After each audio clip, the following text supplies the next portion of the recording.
This is the best moments of the Barbecue Central Show in 10 minutes or less. Ever wish you could re-listen to your favorite interview or segment?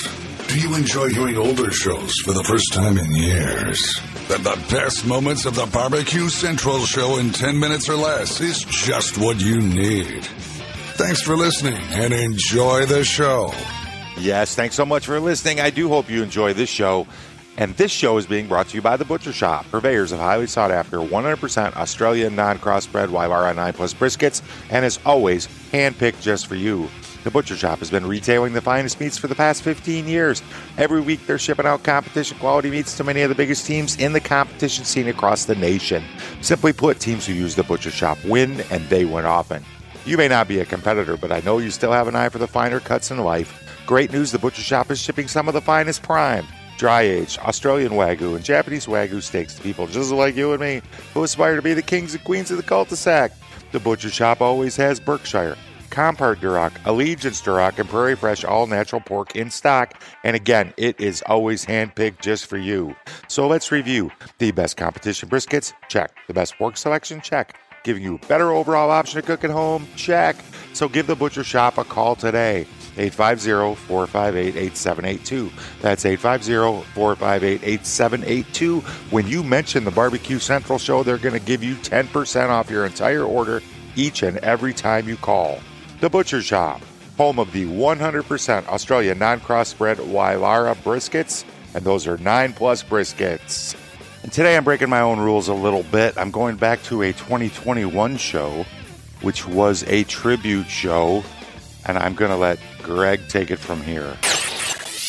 All right, so I wanted to spend the rest of the show here taking a look back at a man known as the Legend, Mike Mills from 17th Street Barbecue. If you're not familiar with him, this should definitely give you a very quick and good background on Mike and kind of how he got started and what kind of a guy he was. Very salt of the earth, very genuine, and again, eager to help and have a barbecue conversation with you. The first clip I'm going to play, by the way, all these sound clips are coming from my interview that I did with him at the National Barbecue and Grilling Association's I Am Barbecue. It was a couple of years ago. Last time it was in Fort Worth, and this was done in the, what's it called, the Stockyards or, wherever it was there in Fort Worth. So great location. As I was pulling these clips, I have to say that I'm really happy looking back at it now a couple years ago on how good the sound quality was in this. I mean, I had the gear and the microphones and all that stuff, but to hear it back again after having had some decent amount of time away from it, very happy with how these actually turned out. So since we were at NBBQA, I asked Mike his thought of the benefit of being a member. Yes, you can do that, and there are people out there right now that have been coming for, I'm going to tell you, 10 years, 15 years. They're not barbecuers. They're groupies, I guess, but they're here at every convention. I look for them. I miss them, but they love to be around the people. They barbecue at home themselves, but they're not in the business. You think, well, why would you spend money doing it? They just enjoy learning about it. They'll talk about it. But if you want to learn how to barbecue and talk barbecue and find out where to go for this or that, if you're apt to go to their place of business, try to find these things out, they probably won't have time for you. But for whatever reason, they've got time here, and they're willing to share and give it away. Yeah, that's true. And seeing a lot of the big names at that conference, you could just stroll right up to them and start a conversation. They were happy to chat with you for the most part. So I agree with Mike on that. Next clip is the early barbecue memories for a very young Mike Mills. From the time that I was in the crib looking out the window, my dad was outside barbecuing. Of course, I could hear the going on outside. My mom would come in and open the blind up, and my crib was right next to the window there. And the first thing you know, I started screaming. I wanted to go outside and be with my dad, but he barbecued every weekend. If he wasn't barbecuing, he was fishing. He was a salesman on the road. Sold cigarettes, but he loved to barbecue. Every weekend, he would barbecue in the backyard. It was a family affair. Everybody in the neighborhood would bring meat over to him. If he's cooking chickens that day, you all better bring chicken. Right. Don't bring a hog. Right. Of course, my job on that was he built me a wheelbarrow out of an orange crate. My job was to bring the wood over to the fire. So there's his earliest memories of barbecue and starting out as the fire wrangler. I think that's what Steven Reichland calls the guy that's in charge of keeping the fire going at his TV shoots. So Mike Mills, a early fire wrangler for his dad, who was barbecuing every weekend. I don't know if you heard that in the beginning part, but his dad was a cigarette salesman. I mean, that's kind of mind-blowing. Is that even a thing anymore? Are people selling cigarettes? But his dad was a traveling cigarette salesman. As far as how Mike grew up, and was he from a family of wealth, or was he a poor kid?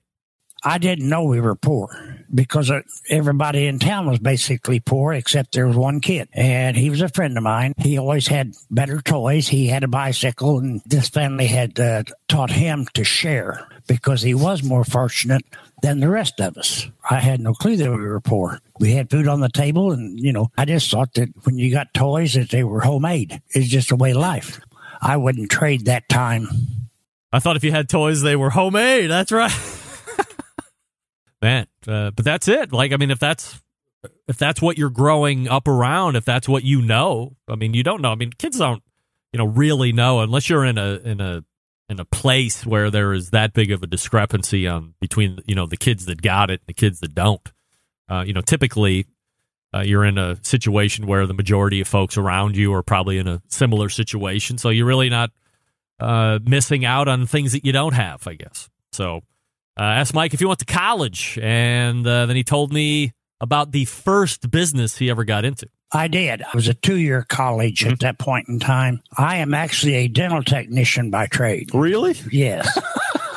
Falsies was my game, and I used to always jokingly say that I had to learn how to cook meat tender enough for them to be able to eat them with a set of dentures. Right. I still have a dental laboratory today. I opened the doors January the 2nd in 1962, and I still have that dental laboratory today. It's 2 blocks from where my restaurant is. Wow. And there are 2 of them there, and I taught them how to do the work.